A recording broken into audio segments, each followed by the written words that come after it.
Live streaming is on. Parenting class today. So, couple things to start with. Formative years of children. They actually say, sometimes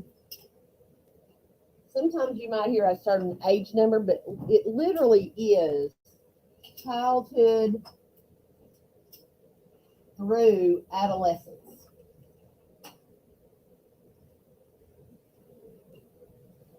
Formative years, that means that your children, their personality, their ability to manage in life and make appropriate decisions and be an appropriate adult, it's depending on what happens in their formative years. Okay? Formative years is childhood through their teenage years. So it takes from an early on all the way through until they're 18 for certain things that need to happen. Okay? So those things that are necessary for them to be appropriate, which is what you want for them, right? I remember thinking when my son was little, oh my gosh, what do I need to do? I just want him to be able to manage and do well and not struggle like I did at right? I know you want that for your kids. So right now, you haven't gotten started doing the right things. We're going to talk about what those things are and what they aren't. Then it's time to start, because whenever you start, it's better than nothing. It's all good, right? You can start anywhere and make changes, and things will be better than they could have been. Okay, so here's what they need from their parents. Needs from parents. And it's really nothing new. I just always present stuff in different ways that may help you to recognize things a little easier. But they're going to have your support. They are going to have love. They're going to have protection. They're going to need instruction. They are going to need help, counsel, and stability throughout their childhood years, all the way through. And it doesn't even stop at 18 that they're going to need this from you. It goes well into adulthood. Oh, my son, he found that out this weekend. Yes. Or this, They're going to need your help. Yeah. You know, you might have grown up with some parents, when you turned 18, buddy, you good to go, done, move on, or 15, whatever the age might have been. But that's not really, kids need more than that. So we got to be sure that we're able to do it the whole way through. It's kind of, there's no contract you sign when you have a child, but it's almost like we should in some way. Like, these things have to be done, and this is how you do it, right? And you sign your contract because we got a job. We got a job for the next 30 years, let's say, to raise these kids and to do the very best we can do. You see? So what we've done is we've done the best we could do with the tools that we have. But we need better tools. That's what this is all about. We've done the very best we could, or we'd have done better. I know for a fact we would have done better. So, children who are raised with any sort of issues such as drug abuse, okay, drug and alcohol abuse. This is, and I'm not speaking just to that, but drug and alcohol abuse, mental health issues by either parent, that makes it much harder for a child to grow up and be appropriate in adulthood. It's like the cards are already stacked against them. And it's an unfortunate statement. I know it's the last thing you want to hear, but the statistics show that children who are raised in a family where there's alcohol and drug addiction and or mental illness, meaning a mental health diagnosis, depression, anxiety, bipolar, schizophrenia, all those different things, that the cards are stacked against them. They're going to struggle more than the next kid who isn't raised in that sort of a situation. So we've got to break the cycle for them. You see, we got to break the cycle. Starts with us. Okay. So I want to share with you a few things that we need to be recognizing and looking out for while we're raising our kids, because these are the things that cause problems for our children as they grow up into adulthood. Family conflict.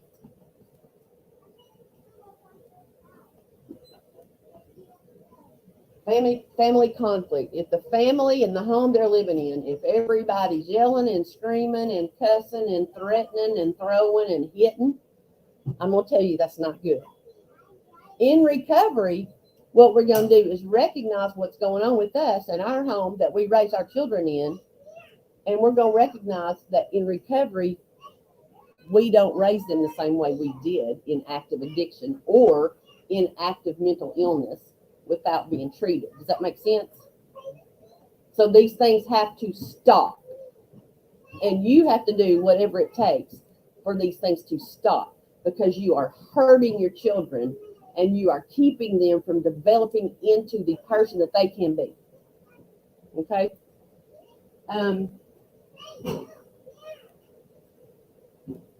Family stuff. Family that is less cohesive, which means the family that doesn't work together, that doesn't eat meals together, that doesn't go out to dinner together, that doesn't go on picnics together. It also means that parents are on the same page.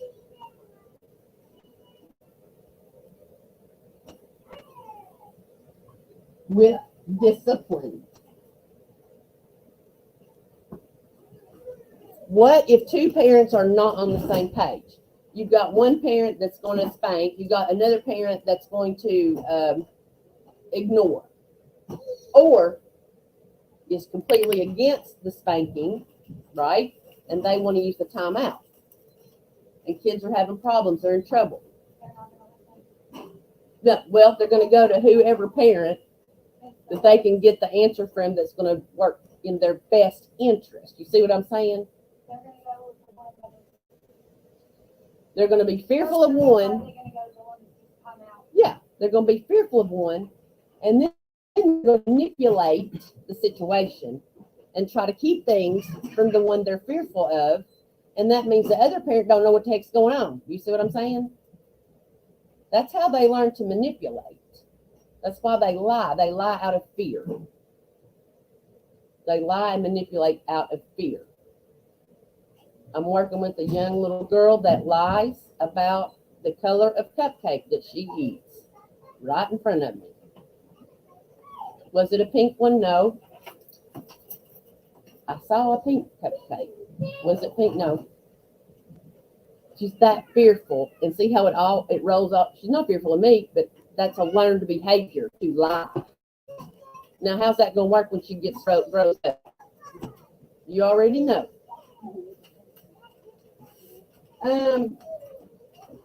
Let's see.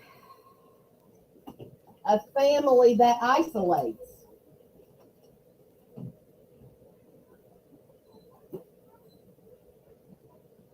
No kids get to come over.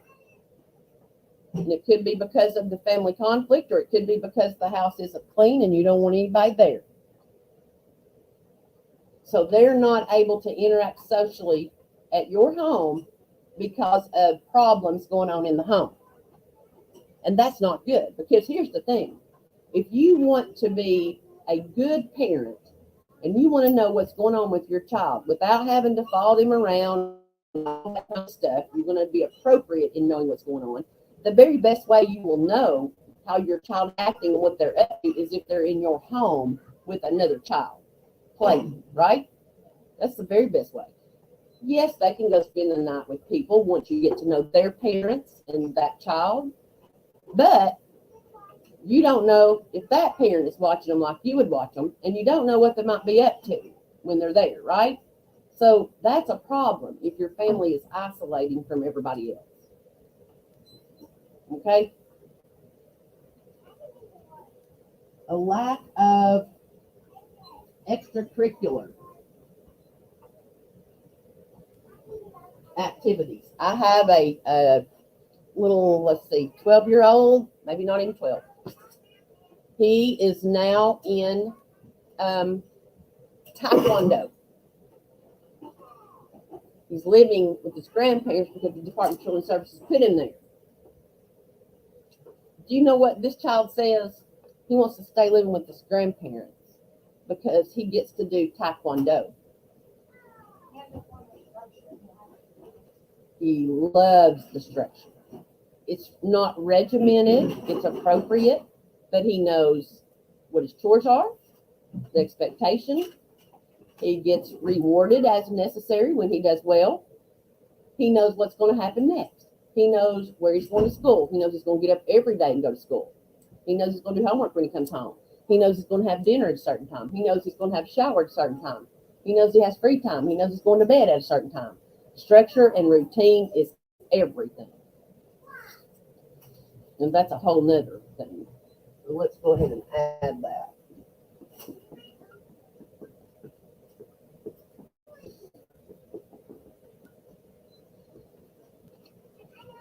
What is the main reason why social activities and being around other children, they are at school, but then when you're, as a parent, when you have them around other children, the main reason that is helpful and good and necessary is because they learn appropriate social skills. They learn how to treat other people. They learn what's okay and what isn't okay. They begin to feel empathy for other kids. They learn how to talk to them. They learn how to make friends. You see, that's very important for them growing up. Okay.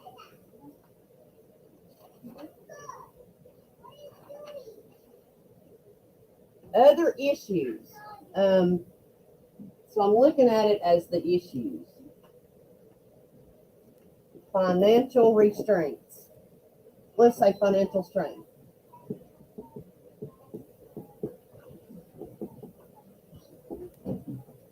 This is very tough for kids because unfortunately in a home where you have mental illness and or addiction, there's money issues. All of these things I'm telling you indicate mental illness and or substance abuse in the home, these problems. Now, yes, you could have financial problems without any of that. We know that, but it exasperates it. So who knows? You know, how do they get the money? How do they get what they need? How do they get their needs met? You're the role models. What are you doing to do that? Are you maintaining employment? Are you working a job? Let's look at that. Maintaining an appropriate job. Financial strain will make children worry about their own needs getting met. And that's not their job, that's your job. They should not have to worry about money and if the rent's going to be paid and if the power's going to be paid and the car payment's going to be paid. They should not have that stress on them.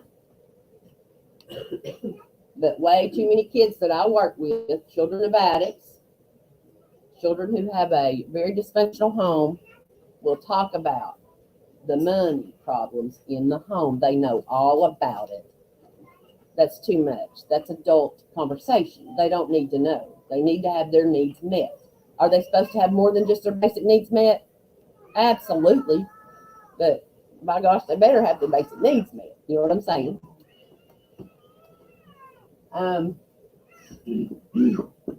Stable living.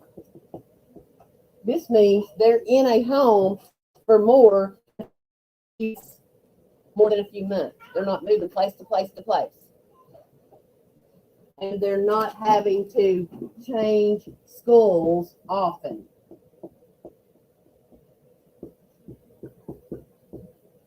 How's that going to disrupt the child if they're moving all the time because the rent can't get paid and they get kicked out, whatever, find something else, stay there a while, then can't pay that rent, find something else, move in with granny or whoever, right? Friends, not okay. and then they got to change schools based on where they're zoned. So they got to change schools all the time. How do you think the kids feel about that? It sucks. They hate it. You darn right. And I would too.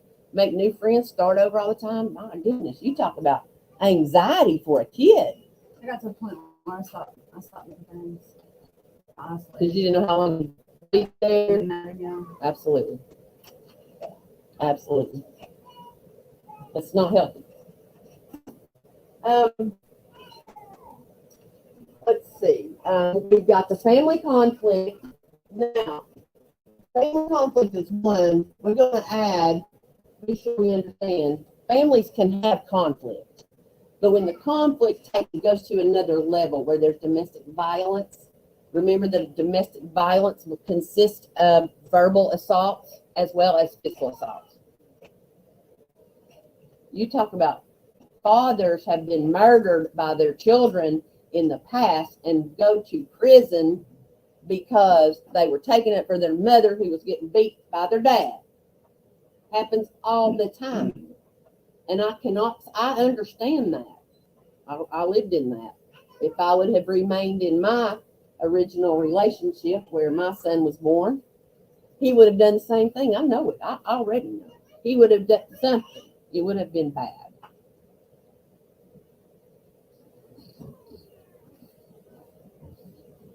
How do you think a kid's going to act when they begin to grow up if they are raised in a home where there's domestic violence going on? They may do the same thing. Yep.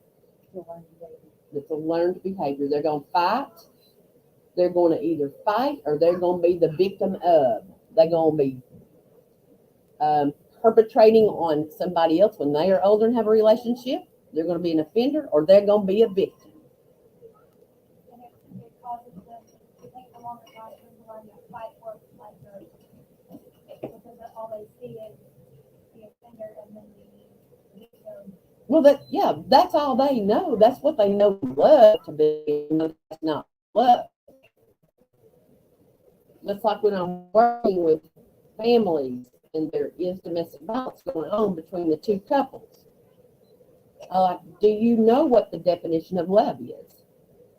They do not, because they only know what they witnessed because it's how they were raised. You see the formative years and how important it is? Love to them is something they will run from because something's up. It can't be that good. What? They'll run people off if it's healthy because they're so used to unhealthy. We do not want that for our children.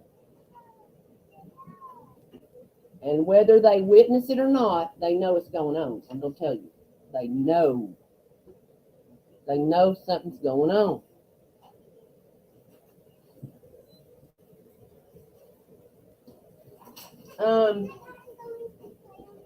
Random visitors in and out of the home. They don't know who's coming, who's going, and neither do you. And you think you might know them well. This is about boundaries. Let me tell you. Not anybody gets to roll up in my house. No. My family members, my close family members, they don't even have to knock. My door's open. Friends that I know that are appropriate, and I know that, or they wouldn't be my friends. And they're distant friends. They're not really great friends because I'm too old, I guess, to have friends. I don't know. I don't have a lot. That's okay. You get less and less older you get. If you have one good one, you're doing good. They knock. And there have been times when I go outside because something's not clean. I don't want to see this. Okay, whatever. But no, it's not. I got boundaries. But random people, no. Random people that you don't know much about. And what you do know about isn't good. You know what I'm saying? Or, lo and behold, maybe you went to school with them all your life. But you know it's not good. Right? They don't need to be in your house, around your children. Because this is when children get hurt. This is when children get sexually abused. And you know why the parents are the ones in trouble when a child gets sexually abused? That's exactly right. And you're thinking, what? How would I have known that? What are you doing with these people in your house to begin with? Boundaries. Children need to understand boundaries. If they don't see you place boundaries, then they're not going to have any boundaries with people around them either. And who knows what might happen, right? Safety. Safety.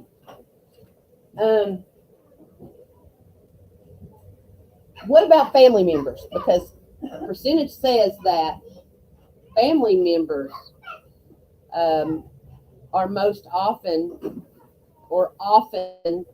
offenders for sexual abuse. Uncle Joe and Cousin Travis and Papa John. You know what I'm saying? What do you do about that? Hmm? Here's what I do know, and you need to think about this. It's a whole nother lesson, but I'll just throw it out there. Sexual offenders don't just do something one time. So if you know a family member that ever hurt you, then that is off limits for your children. You hear what I'm saying? So if a family member babysits, it doesn't need to be a random cousin that happens to not work that day. I don't care if they're family or not. It's not safe. It needs to be someone that you know beyond a shadow of a doubt that you can trust. Because that comes back on the parents. Why is it that I say when I have a teen group in here, I have 2 teen groups, recovery, substance abuse recovery, and anger management teen groups. I have more than once started to write the judge a letter requesting that he make a ruling, whatever he does, that if teenagers are in my class for any of those issues, the parents have to be coming to parenting class, period. Sounds like a great idea. I've yet to do it because it's a little out there, and I don't know that that would be even halfway appropriate. But I'm just saying, do you see, there we go, the formative years. You know, you can blame your kids for all these things that they're doing and getting in trouble, if so, or not doing their work, or not picking up, and not appropriately controlling themselves, whatever. You can get mad at them all day long, but you better look at yourself and how you're raising these kids, because you're producing these children. These are the formative years, and you have everything to do with it. That makes sense? Mm-hmm. So, saying that means things have to change in your home. So, what needs to change in your home? So, look at what we have so far and circle what needs to change. Domestic violence, family conflict that's off the charts, screaming and yelling, emotional abuse, that's what I mean. Families that don't do things together. They're not together. One of the parents never around or never wants to go, never interested, not involved. Or parents aren't on the same page with discipline. Family isolates. We don't get to go out and do things. We don't get to have kids over. We don't get to go play with kids. We don't get to do anything. Or whatever, I don't care the reason. You say money, whatever. It's happening. Children and parents too. I got my extracurricular activities. You know, I got a bicycle and I bought my roller skates, right? Got my dogs to walk. Got my paint. My piddle craft. Kids need theirs too. Structure and routine. If you don't have any structure and routine in your life, your children do not have any structure and routine, no matter how much you think they do. Structure means you get up at a certain time every day, and you do basically the same thing, because that's what we do as adults. We get up and go to work. We come home and relax. We cook supper. We wash clothes. We clean up. Take showers. We watch TV. We go to bed at a certain time. Obviously, you go to bed later than they do. That's great. We take medicine if we're supposed to. We have routine every day, structure and routine. The child knows what's coming next. Very important for children. But if you're in a home with conflict, they don't know what's happening next. It could be anything. They have no idea. Who knows what mama gonna be like today? Oh Lord, I hope daddy's in a good mood.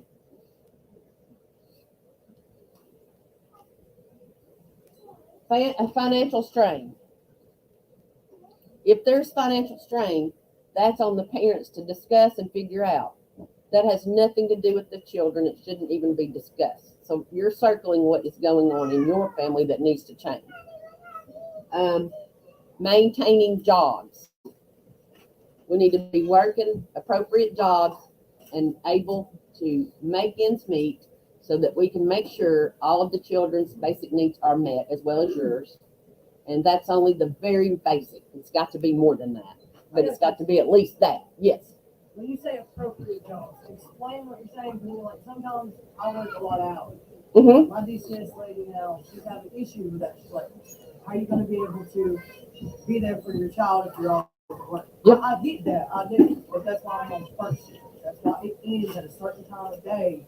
Perfect. So I can go home and do that. You have I'm got, able to take them to school. one of the parents has got to be able to make appropriate adjustments to be able to get these kids the parenting that they need, because this is your formative years. You're going to be working all the time. You're missing out on all kinds of stuff, and so are they. So I got parents sometimes that work third shift jobs or work second shift jobs. And you know what? I have to say, I can't tell you what to do, but you really need to think about this. How can you provide what they need and you're not there every day when they're home, and you get home and they're in the bed and they wake up and you're there, and they come home and you're gone. You only see them in the morning, you know what I'm saying, or something like that. Well, what if it's just you though? I Like got you. everybody's like, oh, you don't need to stay in this relationship, or you don't need to do that, and you need to do this. You can't be perfect by yourself. You can't. If you have to work 2 shifts or 2 jobs because you can't afford with one job, you don't have an education, blah blah blah. Right? You can't judge both. Like you can't do that with like both situations. Like if you have that situation, they Like, can't. what if you're a single mom? Right. Okay. You've got I one kid that's not school age, one kid that's school age. I mean, you've got to. Okay, well, I'll give you an example. So let me finish what I was saying. If you have a relationship and you're raising children, at least one of the parents has got to be there. You know what I'm saying? Okay, at least one of the parents. That makes sense. If you're a single parent, and I was a single parent, and I always had 3 jobs. I worked at Belk on the weekends. I worked for an agency in counseling after I got off of being a guidance counselor at the high school at 3 o'clock. Because I will tell you, I did not get child support, and I raised the son by myself. Now, was that okay? Heck no, it was not. Because my problem was financial management. I was not making the appropriate decisions. I was thinking we had to have more. We got to keep up with the Joneses. He's got to have the perfect shoes and this and that, right? And I was killing myself. And after I raised him, went bankrupt. Literally. I'm telling you. So you got to ask yourself, as long as you can manage. My example is I was educated and I could have a good salary then. Today, you can make probably the salary I made managing at McDonald's. You know what I'm saying? I mean, really. So it wasn't great, but it was completely appropriate. But I had to have the certain house, and I had to have this certain car, and I had to have a computer, and I had to have this, and I had to have that. You know what I'm saying? I always shopped at thrift stores, and I thought that was me making sure I'm appropriate and not spending money on myself and making sure my son is getting it. But because I was unable to financially manage appropriately, that was the reason I had to work 3 jobs. Not that I did not make enough money to raise my child. Does that make sense?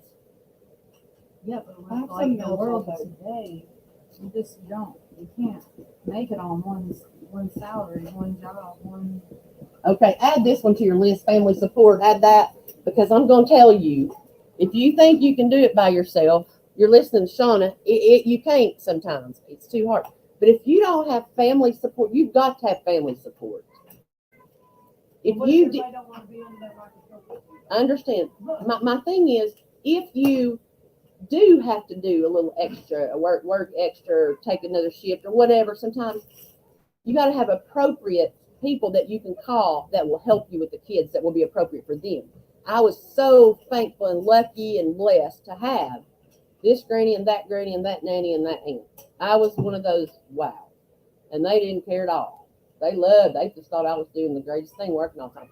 What my son will tell you today at 30 years old is he felt lonely and he hated the fact that I worked all the time. And that is one of the things, since we talk about it, you know, what was some of the things that were so hard for you growing up? Because I know, you know, I mean, he struggles with some things, you know, anxiety and different things. He said that was the main thing. He goes, I was lonely. I was so lonely. You were gone all the time working. What is like a good amount, like, that's what my mom said. She said, I'm gonna lose the relationship with my kids because I work. I do. When I get up in the morning, when he wakes up, I go drop him off at my grandmother. And bedtime's up to my grandmother. Yeah, we And do. that's 7 days a week sometimes. We got to make some sacrifices. I mean, I mean, if we don't have to have the cable and the this and the that and the perfect cell phone, we got to make sacrifices because she's right. I hate to say it, but how you going to give your child that's in these formative years what they need? but I told my boss that I said, when I get back, I need the weekends off.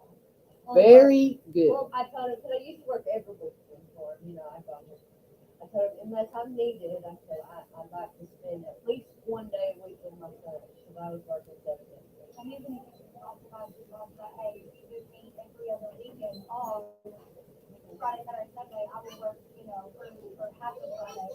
So, But it's you not have not to. enough time. You have to make decisions.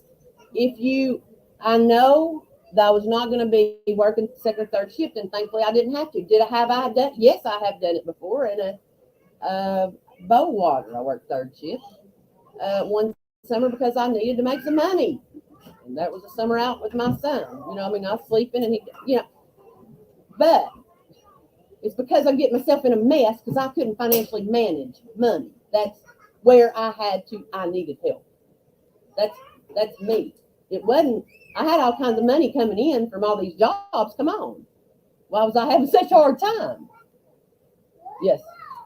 Not kind of like to steer away from like the actual fact that my question kind of goes with it. So, you know my situation with everything.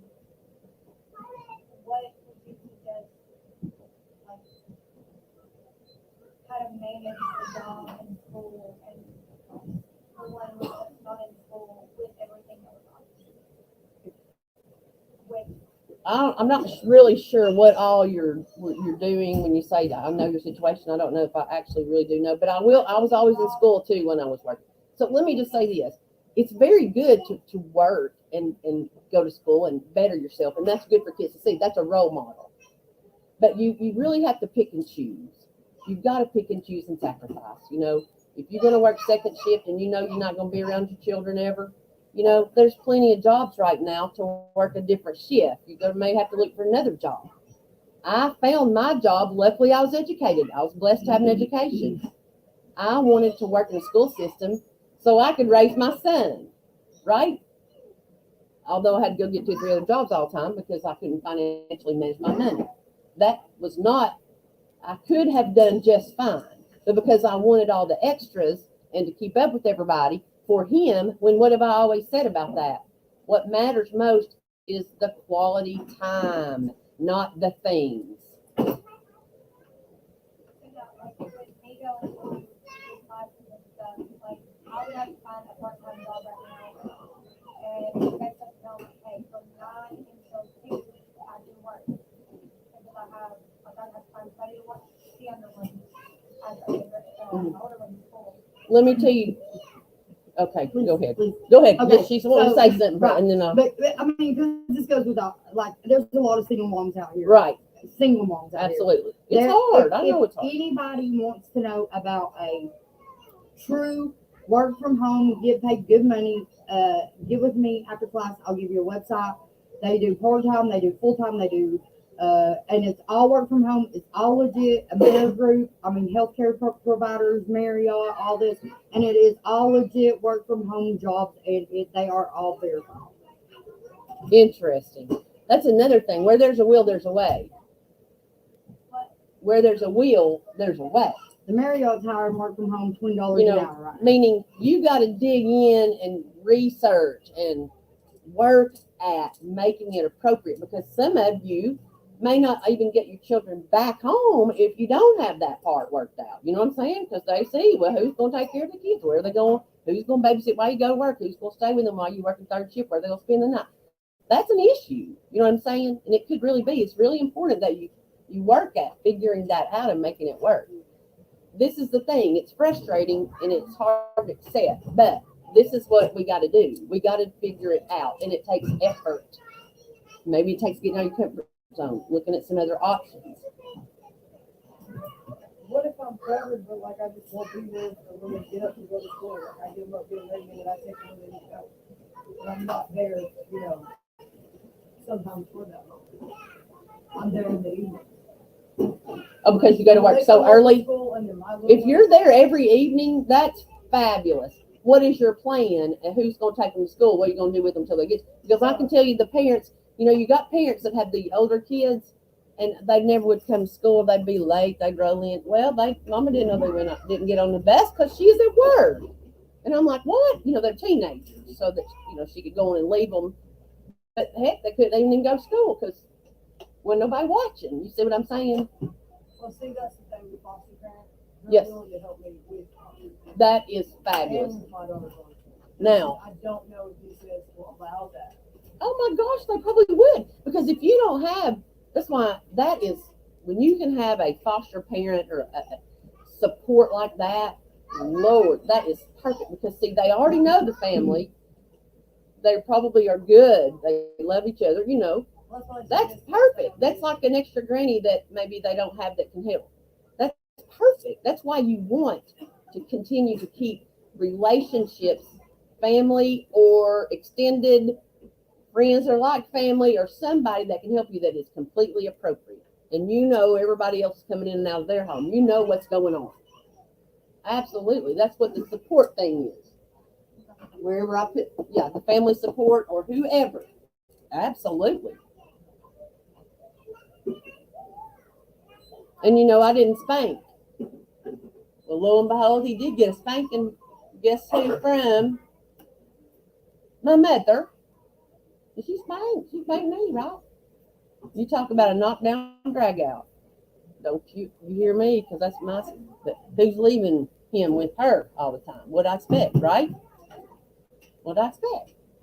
To me and my ex-wife do that. Like when Tara doesn't listen to them, I get that I shouldn't have to discipline her, but talking to her about needing to change it is not working. Like taking things away is not working. It's just not. Mm-hmm. So How old is she? She's 9. But me and BJ we have different things. Like Tracy, he's a man. I'm a female. Love is not around right now. So I do it all. I've done all those since she was born. Mm-hmm. And so I did. I'm not gonna lie to you. I did. I caught my kid on the way and I told her, you're not going there to apologize to your mom. You're sorry for yelling and snapping at her. I'm going to talk to you again, and I'm going to take the weekend. And we're going to the sister's thing, and I said, no, you're not going to. And she told me, she said, well, I don't love you no more. I'm not coming on Friday. Mm. Okay. So I get in the car to leave. She comes over, she gives me a hug. She calls me 30 minutes later. She says, Mama, Jake, your mom won't come up. And she did apologize to me. But my aunt told me, she said, you're overstepping your boundary.